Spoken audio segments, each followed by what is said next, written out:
नमस्कार जय जगन्नाथ। वास्तुशास्त्र आपण मैंने जानी वास्तुशास्त्र को लेकिन सबुआड़े चर्चा। वास्तुशास्त्र द्वारा मनीष जीवन में उन्नति आसी थाए किए केमती विश्वास करि माने बहुत लोग विश्वास करते जे वास्तुशास्त्र मनीष जीवन में निहाती भाव उन्नति आने। तो ये वास्तुशास्त्र कौन यह सत्य कौन मनीष जीवन में उन्नति आनी पारुछि कि नहीं तापर आज आम आलोचना करबा एवं वास्तुशास्त्र केमिति उन्नति आनिबो यार समाधान सब कौन अच्छे मनीष जीवन में धरतु किसी प्रोब्लेम अच्छी घर ठार आरंभ करी शरीर पीड़ा कि जेकोसी विद्या होनी जहाँ भी प्रोब्लेम आमर अच्छी ताकू आम केमिति समाधान करें वास्तुशास्त्र रे। तो आम पाखे सार अच्छा सर आम कार्यक्रम में स्वागत। नमस्कार आज्ञा। नमस्कार सर आप परिचय दिखाँ। मो वास्तु विशेषज्ञ एवं ज्योतिर्विद सुशांत कुमार नाथ आज्ञा शहीद नगर में मोर ऑफिस अच्छे। सर जमी कहली वास्तुशास्त्र आम कौन बुझा यापर मनीष जीवन में किसी गुरुत्व थाए कि वास्तुशास्त्र? हाँ हाँ वास्तुशास्त्रटा वस्तु शब्द रु आसी आज्ञा कहवाई गले जो शास्त्र को पढ़िले बा जो शास्त्र उपदेश को मानिले मनीष तार जीवन शैली रे संपूर्ण परिवर्तन आनी पारिबो। केमिति परिवर्तन आनी पारिबो ना वास्तुशास्त्र लेखा अच्छे मनीष जोठी रहिबो तार परिवेश को से किभली भाव में सजेइबो। अच्छा जो घर भितर रहिबो से घर को से किभली भाव में सजेइबो या वास्तुशास्त्र रे स्पष्ट भाव में एवं विस्तीर्ण भाव में वर्णन करा जायछि। अच्छा जदि आपण माने एमती जानिथिबे जेमती कि जल मनीष पई जल अत्यंत आवश्यक। जल बिना तो मनीष बंचेबा असंभव। सर जमती जलटी हाँ गोटे घरर को दिगरे आमे जल को स्टोर करके रखिबा अच्छा बा केउ दिगरु आमे पृथ्वी भितर बा माटी भितर जल को बाहर को आनिबा। अच्छा जलर उत्स कोठी रहबा दरकार एवं जलर स्टोर कोठी हेबा दरकार। एटा जदि आमे ठीक भाव में करि पारुचे निश्चित भाव में मनुष्यर जीवन में अनेक परिवर्तन आसीबो। आज्ञा जदि आमे जानुचे जल एवं अग्नि ए दुईटी जाक तत्व परस्पर परम विरोधी। मन करंतु आमे माने समस्ते जानिचे जे दक्षिण एवं पूर्व कोण जहाकू आमे अग्निकोण बोली कहूचे अग्निकोण होची अग्निकर स्थान।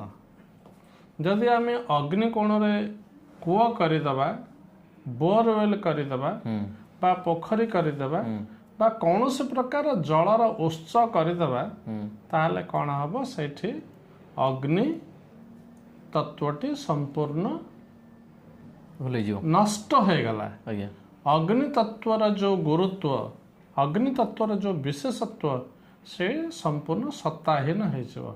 चाहिए कहतु धरतु घर समस्त हो सारी भूल भाल हो जापर या आम समाधान करें कि जहाँ तो समस्त समाधान माने समस्त किसी ना कि प्रोब्लेम थी ताकू आम समाधान करें कम्प्लीट। हाँ वास्तुशास्त्र स्रष्टा बा रचयिता होउचंते देवशिल्पी विश्वकर्मा। आज्ञा तांको कहिबा अनुसारे आमे जदि छोट घरटे करुचे बा बड़ घरटे करुचे कि अति बड़ घरटे करुचे किंबा आम मानकर आवश्यक पई कौनसी गोटे निर्माण करुचे काहाकू कोठी रखिले भल हबो शास्त्र रे वर्णना अछि। आमे जदि से अनुसार करुचे भल जदि आमे जानी नाही अर्थात आमे घर कर देछे काहाकू कोठी सजेकी रखिबा कथा आमे विपरीत जगह जदि से तत्व को गुरुत्व देकर रखीचे बा स्थान देछे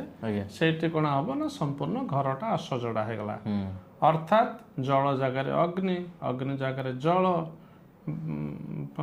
नैऋत कोण रे ठाकुर घर बा आपणकर ऐशान्य कोण रे टॉयलेट एमती जदि सब विभिन्न प्रकार समस्या रही ताकू आमे निश्चित भाव में समाधान करि पारिबा। ए समाधान समस्त जो सूत्र समाधान जो समाधान जो समस्यार समाधान मार्ग आमर वास्तुशास्त्र स्पष्ट भाव में लिखा अच्छे। जमीती कि गोटे हूँ ମୟମତମ୍ ଗୋଟେ ବୃହତ୍ ଶାସ୍ତ୍ର ଆଜ୍ଞା। ବାସ୍ତୁ ସମ୍ବନ୍ଧୀୟ, ତାପରେ ବୃହତ୍ ଶିଳ୍ପୀ ଶାସ୍ତ୍ର, ବାସ୍ତୁ ଦ୍ୱାରା ଲକ୍ଷ୍ମୀ ପ୍ରବେଶ ଏବଂ ରାବଣ ସଂହିତା, ଏମିତି ଅନେକ ପ୍ରକାରର ବାସ୍ତୁ ନବନୀତ, ଆଜ୍ଞା। ବାସ୍ତୁ ଭାସ୍କର, ଏମିତି ଅନେକ ପ୍ରକାରର ସବୁ ବାସ୍ତୁଶାସ୍ତ୍ର ଅଛି। ତାକୁ ଯଦି ଆମେ ପଢ଼ିବା ନିଶ୍ଚିତ ଭାବରେ ସେଥିରେ ସମାଧାନର ସମସ୍ତ ରାସ୍ତା ଦିଆଯାଇଛି, ସମାଧାନର ସୂତ୍ର ଦିଆଯାଇଛି। ଯଦି ଆପଣମାନେ ସେ ଶାସ୍ତ୍ରକୁ ଠିକ୍ ଭାବରେ ଅଧ୍ୟୟନ କରି ବୁଝିପାରୁନାହାନ୍ତି ବା ଆପଣ ଠିକ୍ ଭାବରେ ସେ ଯେଉଁ ମାର୍ଗ, ସେ ମାର୍ଗକୁ ଠିକ୍ ଭାବରେ ଜାଣିପାରୁନାହାନ୍ତି, ତାହେଲେ ଆମର ଏ ଯେଉଁ ଅନୁଷ୍ଠାନ ଅଛି, ଆମ ଅନୁଷ୍ଠାନ ସାଙ୍ଗରେ ଯୋଗାଯୋଗ କରନ୍ତୁ। Shahid Nagar A88, income tax officer ଠିକ୍ ଅପୋଜିଟ୍। ଇନକମ୍ ଟ୍ୟାକ୍ସ ଅଫିସ୍ ଆମର ରହୁଛି NHର ନର୍ଥ ସାଇଡ଼୍ରେ, ଆମର ଅଛି NHର ସାଉଥ୍ ସାଇଡ଼୍ରେ।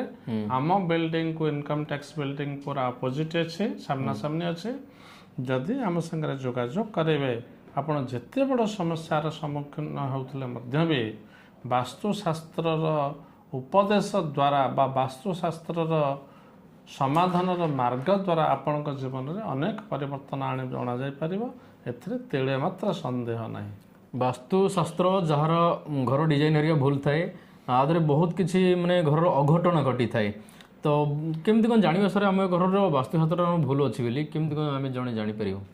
ଆମକୁ ଟିକେ ଭିଜିଟ୍ ଆଇଦର ଆପଣ ସେ ଘରର ନକ୍ସା ଆଣିକି ଦିଅନ୍ତୁ, ଆଜ୍ଞା।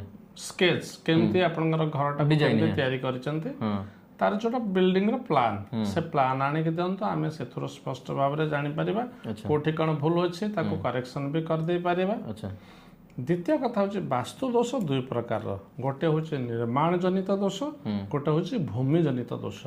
ଆମେ ଯେଉଁ ଜାଗାରେ ଘର କରିଛେ ସେ ଭୂମିଟା କି ପ୍ରକାର ଅଛି, ସେ ଭୂମି ଆମମାନଙ୍କର ଉନ୍ନତି ପାଇଁ, ଆମମାନଙ୍କର ଶୃଙ୍ଖଳା ପାଇଁ, ଆମମାନଙ୍କର ସମୃଦ୍ଧି ପାଇଁ ସହାୟକ ନା ସେ ଭୂମି ଆମ ପାଇଁ ସମ୍ପୂର୍ଣ୍ଣ ବିରୋଧୀ? ଆମକୁ ସେ ଭୂମିକୁ ଅର୍ଥାତ୍ ସେ ଜାଗାର ମାଟି ଆଣିକି ଯଦି ଦେବେ, ଆମେ ମାଟି ପରୀକ୍ଷା କରିପାରିବା।